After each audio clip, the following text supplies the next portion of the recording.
Hey, everybody, I hope you all are doing well and welcome back to Michael's Matters. Now, of course, as per usual, hi, I'm Michael, and today I'm looking at what are some of the very special considerations for somebody who is in their 40s and should be looking at and to prepare for eventual retirement. And this is not going to be one of those sensational videos like retiring in your 30s, how to do it, or what is one small secret to outsmart retirement, and the loophole that financial planners don't want you to know about. So it's not any of that. We of course have all seen those, and they are likely fantasy for the 99.9% of us. Scratch that, 99.53% of us to be exact, who don't have the buku bucks to retire at whenever we want. But in fact, it's going to be more of a real look at what a normal red blooded American person should be considering for retirement at a normal age, maybe between 67 and 70 years old, but while you are in your 40s. Now, although I am not yet in my 40s, it is going to be just around the corner here. So it got me thinking about what can I do if I want to retire at a reasonable age and still be able to live a reasonably comfortable lifestyle. Turns out this is a question that is not as simple as, just having $1 million in savings. So today we are talking about what thinking about retirement in your 40s and planning for retirement in your 40s should look like, what Americans' prospects of retirement at this age range really looks like, and what are some of the pitfalls to avoid. Now, this is Michael's Matters, and before we get to it, if you like these videos, if you find them interesting, or if you find them helpful, or hey, even if you might find them useful, please don't forget to like and subscribe because it does help our channel to grow, and we are super thankful for that. But also, you get notifications when our newest and most informative videos become available. Okay, now let's get down to the video. So let's start off by talking about what retirement actually is. And there are so many versions of this, ranging everywhere from what you see in the Celebrex commercials on TV, not a sponsor, to the reality of seeing our family members and our grandparents and our aunts and our uncles who are older, what that retirement actually looks like. Of course, these folks are already retired. They retired really under a completely different circumstance and structures dating back to the 1940s and 50s and 60s. But for someone who's in their 40s right now, or nearly so, a retirement, it's going to look completely different. For one, at least, I hope it includes robots.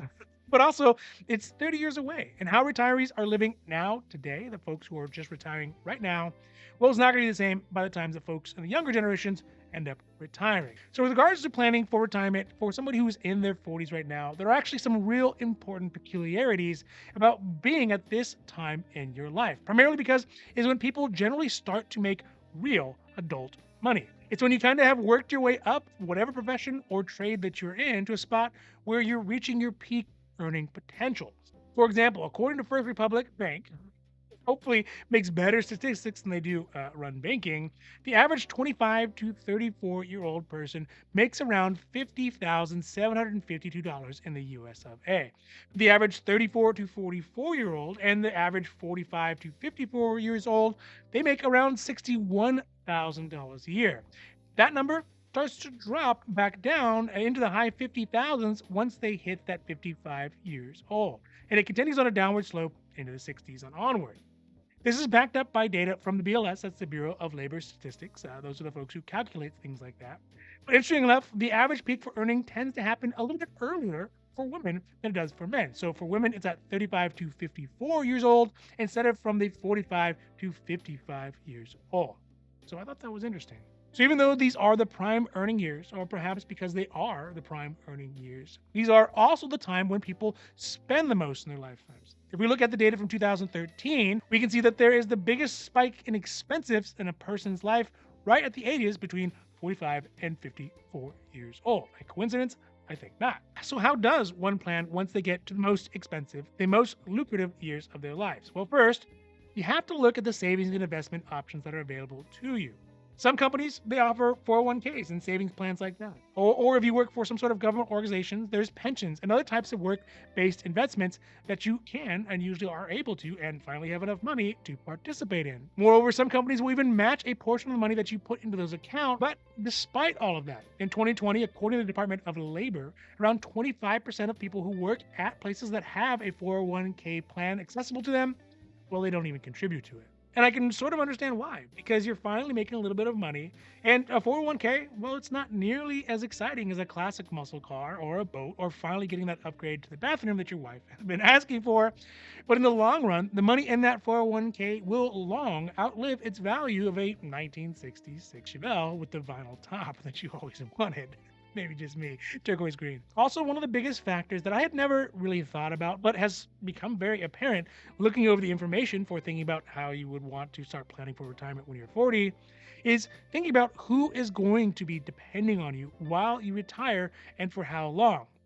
Now, what I mean by this is the fact that according to the Pew Research Center, more than half of the Americans in their 40s right now are sandwiched between aging parents and their own children. The sandwich generation, I mean, it's a real thing, and it's not going to get any easier as any of us get older, also as your parents live longer, and also as your kids may end up taking longer to be able to stand on their own two financial feet. Furthermore, what this means is that in retirement, it is possible that and in fact, it is likely that many of us are going to end up having to help aging parents. And in fact, maybe a set from each side of the family, two from your side and two from the spouses, as well as kids who are still, trying to get a foothold in life. And all of those things are expensive. One last thing that is very different and very important for people who are or will be in their 40s soon and thinking about what retirement will look like down the road. And it really is going to be unique from our parents and our older friends and our family members and our grandparents is this big, hairy issue of Social Security. Previous generations had an absolute and complete trust and belief that the Social Security program would be there to help pay for their retirement. According to the Center on Budget and Policy Priorities, the CBPP, 97% of older adults either receive Social Security benefits or will soon receive it. People in my generations or younger, well, that's not as guaranteed. I mean, even as we speak, the most recent Social Security Trust Fund report is estimating that if nothing is done to help the Social Security program prolong its existence, the trust fund will not be able to pay out its full benefits by as early as 2033. I mean, imagine what that's going to look like if it keeps on the same trajectory and nothing is done because it doesn't look like Congress is really getting their act together. Imagine if that doesn't get fixed by 2055. It's going to be bad. So this leaves folks in my generation and younger with not being able to anticipate to have Social Security as a fallback to replace much of the income that they are going to lose when they start to retire. And that is something that Americans have not really had to deal with in many multiples of generations. So overall, I mean, wow, just thinking about retirement, it can be very, very overwhelming. It makes you want to just stick your head in the sand. And I would imagine that's the same at any age. But specifically for somebody who's in their 40s, it is super important to try to get that train on the right track. I mean, just thinking about the numbers and thinking about the amount of money that you would need to account for every possibility is basically impossible unless, you win the Powerball or plan to invent Google or Facebook again or something like that. But it is heartening to know that there are some strategies to start working towards being able to retire. I think one of the biggest stumbling points for folks in the United States to be able to retire is the fact that we are Americans. Americans in general, well, we're really bad at saving. We live in a society and an economy that relies on us working as hard as possible to make the most money that we possibly can and then spending every dime, if not more.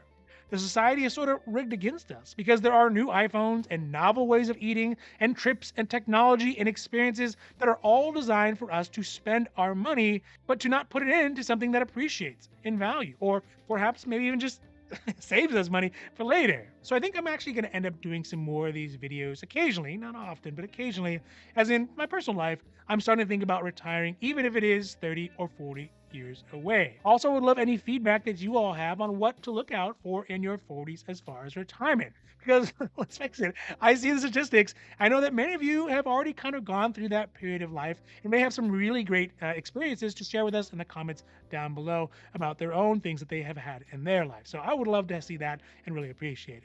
Anyway, so that's it for today's Michael's Matters. And I know it's a little different than our usual Social Security stuff, but we will get back to that ASAP, guaranteed. But I really just thought this would be an interesting thing to talk about and also get some feedback from folks who have already gone through it. Either way, if you did find this video helpful or useful or, at least interesting, please don't forget to like and subscribe because, again, it does really help the channel to grow and we're super thankful for that. And we are growing. We are definitely growing. But also, that way you can get updates when our newest and most informative videos become available.